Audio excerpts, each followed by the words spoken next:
Hello, Brexit Party members. My name is Chris Littleton, and I'm one of the partners in the firm that Brexit Party contracted with to build the Pericles system. In addition to that, I've done a lot of campaign work in the U.S. For a number of years, and so I want to talk about, before we get started with anything, some best practices when you're canvassing, when you're at the door, so we can make the most of really every opportunity that you guys have in this momentous time in the UK.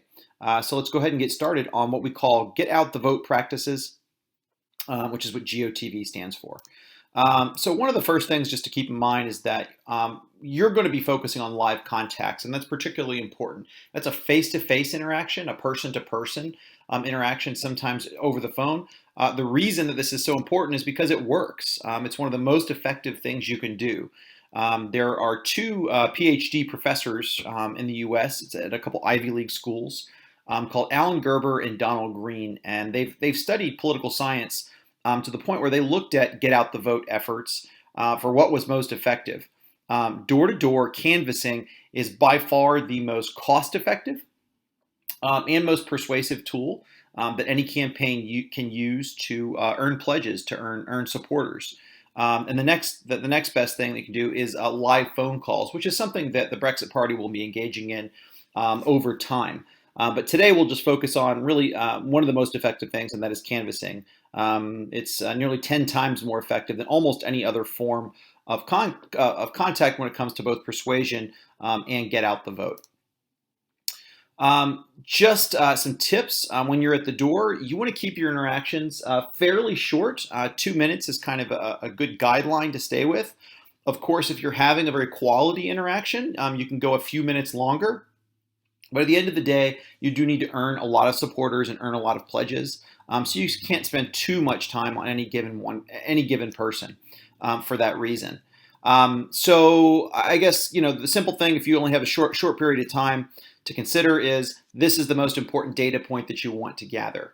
Relationship is certainly the most important, and that's why I emphasize the quality time. But the second most important thing is that you actually earn a pledge, or in some cases, it's very important just to find out if they're not going to be a pledge, that someone will exclude in future contact.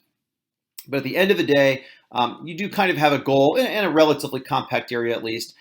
Is focusing on maybe something close to 25 doors in an hour. Could be a little bit more if the environment lends to it, but don't be afraid to spend a little bit more time to build good relationships, as that's the most important thing that you can do. Okay, a couple door knocking tips, just review at the door, and I'll stress this when I review Pericles as well. First, let's get started with just general appearance and body language. Make sure to dress properly. Obviously, we can pick fun at John Lennon's hippie theme on the right, but you don't want to come across as someone that's not personable, that's not professional when you're at the door. That doesn't mean wearing a suit of any kind, but it does mean dressing clean so that you appear properly at the door. Smile so that you're friendly. Make sure your body language is open, so don't cross the arms or stand there with your body turned in any way. Don't get too close to their face. Stand at an appropriate distance, and of course, make eye contact. I'll discuss this when we bring up Pericles, but it's very important that since you're going to be using a system that's driven by your phone, that you're not focused on your phone. You're focused on the individual. You're looking him in the eye, and you're having a conversation about what's important to the country right now. Your relationship is the most important thing that can be built there. Brexit Party's reputation will be built on that relationship. So focus on that piece. When you walk away from the door, that's when you're going to capture the data. And we'll talk more about that again when I cover the actual Pericles system itself. Okay, so the goal of the door, we're talking about building a relationship. It's really just to find common ground. You're not with them a lot of times, so just be aware of contextual clues. People could have flags, they could have stickers, they could have a t-shirt that they're wearing. There's any kinds of a number of things that may give you an indicator of who they are, where they work, the kind of things they believe, and show genuine interest in those things. As we all know, any other human being can see when you're not interested in something. So the most important thing here in building that relationship is really sincerity in the conversation. So just listen to their concerns. A lot of the questions that you're going to ask that you'll soon see in the Pericles system are really open-ended questions. We're genuinely trying to learn what's most important to the electors that are out there. So just focus on them, and don't overthink it. If you come across as sincere, that's the biggest part of building a relationship. The content itself, alluded to this already. Worst thing you can do is stare at your phone. We don't want it to feel or look scripted in any way, so you want to have a good sense of it. To make this easier for you, practice the script. You can practice it in your home with a family member. You can practice it at a training event with other people, but it's always a good idea to just work with them, review the script once or twice, get comfortable with it. You're going to see in just a second, it's a few easy questions and they're very easy to remember. There is no real right or wrong way to say these things. If you're coming across as sincere and credible, then you're doing it the right way. Be prepared to make it your own. Say it how you want to say it. Say it how you feel is comfortable. Just be honest and sincere in everything you're doing, and you're going to be fine on that relationship side. We'll get to the data side momentarily, but that won't be a conversation either. It won't be a problem in the conversation either. Okay, specific to any questions that the electors are going to have. You're going to come across all kinds of different people. They're going to have varying levels of knowledge. Some people are not going to be interested at all. Some people are going to be very upset about the current state of things, and some people are going to be incredibly informed. If they ask you a question, you don't know the answer, it's okay to say you don't know. That's part of honesty. There's a place to take notes. We can mark down that this person needs to be contacted in the future. And every week, as people are reviewing the data that comes in, they can make sure to follow up with that individual. Even you can follow up with that individual, which is a great thing to do in any community, especially if you live there, that you become the resource for them. They can come back to you. That's earning their trust. Part of canvassing, and I'm sure many people that are watching this will have been canvassing before. Don't let a rude person ruin your day. Inevitably, someone is going to slam the door in your face. That is not the most frequent interaction at all, but we all know that that can happen. Don't let them ruin your day. Don't argue with people who want to argue. They're going to waste your time, and that person who's engaging in an argument almost never can be convinced of anything other than what they believe. So be polite. Don't be rude in any way. Don't argue, and just say thank you so much for your time. At the end of the day, this is probably the most important thing to keep in mind is this isn't always fun. Canvassing isn't always fun. When the weather changes and it's cold and it's not a fun day to be outside and your fingers are getting numb and your legs are tired, it's terrible. I've been there. Those of us who put this system together, we've done canvassing and phone calls to millions of voters in the United States across dozens and dozens of U.S. states. This is something we are extremely familiar with, but we know at the end of the day that it is effective. Gerber and Green can tell us that from the political science, the data that's been reviewed, but we know it from having done it. We've helped campaigns win that have been outspent significantly with regards to money and resources because they focused on what is most important, and that is the ground game. It is actually the get out the vote mechanism. It is the relationships you build, the data you gather, and then the strategies that you adapt with that information. Over to that at Pericles.Mobe. You will log into your account. You'll click on it. Whatever your constituency name is will appear there once it's been assigned to you. You'll click the sync button here, and that will bring the lists onto your phone. So if you have one list or two lists or however many lists you've been assigned, you'll be able to see them here. So in this case, it's a test list I'd created ahead of time. When you click on the list, at that moment in time, this list is now stored on your phone. So at Pericles.Mobi, it is just a website, but if you needed to save data, you can turn your mobile data off or go into airplane mode. This will work offline as well. There's a couple different views that you can just keep in mind. This is just a list of the houses that you've been assigned. Down the bottom, there's a quick map for reference if you need to use it. So if you just need to see the houses on a list and how it looks, you can do that. You can change the ordering of these. There's a default that breaks things into odds and evens. It's a little funny sometimes with numbering, but you can always just choose to see it by house number as well, which is just a straight numerical listing of those respective houses. If there are multiple streets, you can also choose to select specific streets. So in this case, if I just wanted to see Water Lane, I can simply view Water Lane and nothing else. I want to see everything, so we're going to keep it in that view. But under filter, you can change your views a little bit. I guess really however you wish. We're going to keep it on the numerical listing under numbers in the filter, and that will just leave me with this default map. Okay, so let's talk about interactions at the door. Review some best practices at the door. Again, we're not going to have our phone in front of us, but we know where we're going because we have the house. These are the electors in-house. So when you walk up to the door, you're going to be asking for Jean or Victor to see if any one of them's home. As canvassers, you know this from doing this in the past. For those of you who have, the most common thing that happens is that someone just simply isn't home. And that's okay. That's just going to happen probably about 80% of the time. Someone's not going to be at home. So if you were walking up to look for Jean or Victor, you would just mark that if you had leaflets and you were leaving them, you'd mark literature was dropped. But most of the time, if someone's not home and you don't have literature, you just mark them not home. Then you're on to the next house. So now I'm asking for Rafal, Joanna, or Nicola. One of those people are the electors in this house. And so multiple electors can be in any given house, as you know. So let's say that Joanna answers the door and she says, "No, thank you, we don't want to speak." So that's another very, very common interaction. So you'd mark that person as refused.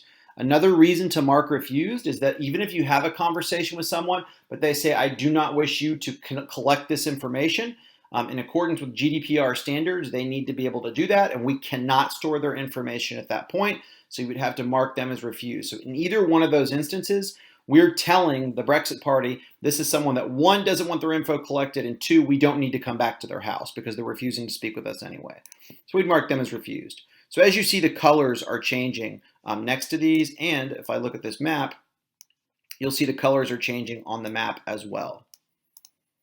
All right, so just continuing down my list here, I'm now at 5 Marlowe Avenue, and let's say Keith is there, and Keith is an amicable bloke, and so we click on his name, and we actually have a conversation with him. Here's what the survey looks like, so you have a sense of that at the door. To mark down the information, again, after your conversation with him. This is after you've spoken with him, you're marking it down, not having your phone at the door. After the conversation with him, click on survey button. We'll hit the sample survey. Yours, I think, is going to be called, initially it's called first survey, so that's fine. But anyway, you'll just mark down in the first question, what are the most important issues? So going back to our presentation on best practices, this is where you say, "Hi, I'm with the Brexit Party. Can I ask you a question? What do you think the most important issues are facing our country right now?" And you let them tell you. Let them tell you. You're just listening at this point. Maybe they say, "Well, I don't know." And you say, "Well, what do you think about Brexit itself?" And see, and they give you some opinion. If you can see if they're for or against, you're going to mark that down. Same thing with regards to NHS, immigration, education, anything that's discussed in that conversation. If you have to prompt them a little bit to find out some answers, that's okay. But in general, you're just listening. You're not trying to persuade them of anything. That's not the time for this. You're trying to learn about their issues. And we call this the ID phase of contact. So in the ID phase, we're just listeners. We're gatherers of information. So let them tell you. So let's say he does mention Brexit's important to him. He talks about immigration and housing. If he mentions something else that's not on the list, then you can type it here. Okay? You can type in anything you want to. At that point, when you capture that information, it's capture info and proceed. There's a question on how people feel about Nigel Farage. Mark down whatever that is. Obviously, Nigel's an important spokesperson for the party. And even if we learn nothing else about other issues that they believe in with regards to what party they're potentially voting for, their general feel on Nigel may give us an indicator of where they're going to go. So where they're going to go in the election. So this is a good indicator. Let's say this person says they're pretty positive about Nigel. Yeah, I've seen the news. I do agree with what he's saying. I don't like him all the time, but I do agree with what he's saying. All right, 8 on Nigel. And then the last two questions are quite straightforward. But who did someone support in the previous election? So you'll mark that down. There's actually a couple other options we're adding to this, which are they don't want to state, or excuse me, maybe they voted for someone else besides the parties themselves listed here. So those will be there as well, but let's say they voted Labor last time. And then the last question is, who are they going to vote for if the election was held today? Obviously, we don't know specifically when this is going to be held. At least at the filming of this video, I don't know when it's going to be held. But we want to lock them down and see if they'll tell us who they would support right now. So we're looking for Brexit Party supporters, of course. but they may say someone else, and that's okay. Again, remember, no arguing. This isn't the time for that. So mark down Brexit Party and hit complete survey. So 4 questions that we're reviewing with any person. Again, face-to-face, conversationally, through the relationship. We just mark them down, we got the door. So question 1 was about the issues. What do they think the most important issues are in the country? Question 2 is, what do they think about Nigel? On a scale of 1 to 10, what do you think about Nigel Farage? 3 is who they voted for in the last election. And 4 is, if you had to vote today, if you just could choose one party, who would it be? So that's question 4. Pretty easy to remember, easy to keep it conversational. Little navigational tips when you're in Pericles.mobi, Pericles.mobi. If you need to go back to the home screen, there's a little home button here. And if you just simply need to go back to the previous screen, use this arrow, not the browser navigation. Browser navigation will take you off the website to whatever website you were on before. You want to be able to use this particular tool here. Whoops, didn't mean to hit that, sorry. If you need to look somebody up because you're not on the list, and that does happen from regularly, that you're not in a place canvassing people, you'll just meet someone at a store or at some kind of event in the community. You just randomly meet them. If they say it's okay for you to capture the information, just verify, hey, is it okay if I mark you down as a supporter? Then that's fine. Just use a little magnifying glass. You can do this with your friends and family if they're open to it. Just search for them by name.